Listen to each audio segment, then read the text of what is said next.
बिस्मिल्लाहिर्रहमानिर्रहीम। आयत नंबर 23 को हम यहाँ पर देखेंगे। तर्जुमा इस तरह से, और जो कुछ भी इनका किया धरा है उसे लेकर हम गुबार की तरह उड़ा देंगे।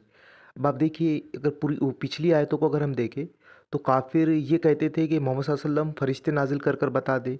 इस तरह के अलग अलग मुतालबात वो रखते थे। तो यहाँ पर अल्लाह ताला ने काफिरों के मुतालिक कहा है कि वो जो कुछ भी उन्होंने अमल किए होंगे, अल्लाह ताला उनके अमलों को गुबार बनाकर उड़ा देगा। यानी उनके अमल अमल जो उन्होंने किए ज़िंदगी में, जो नेक अमाल किए, उसकी कोई वैल्यू नहीं रहेंगी, उसकी कोई अहमियत नहीं रहेंगी, इसलिए कि वो आखिरत के दिन पर ईमान नहीं लाए।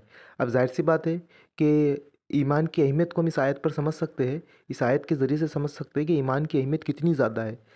कि अगर आप ईमान वाले हैं तो ही आखिरत के दिन आपके अमल काबिल कबूल है। अगर ईमान के अलावा हम जाते हैं, या जो लोग ईमान के अलावा ज़िंदगी का उनका अख्तिताम होता है, तो मामला ये होगा कि उन्होंने चाहे कितनी भी अमल किए, उसकी कोई वैल्यू नहीं होगी। तो हम अल्लाह पाक का इस बात पर शुक्र अदा करें कि अल्लाह ताला ने हमको मुसलमान बनाया, और मुसलमान के अलावा, अल्लाह को मानने के अलावा कोई और दीन पर अगर कोई मरता है तो वो नाकामयाब रहेगा, उसके अमल की कोई अहमियत नहीं रहेगी।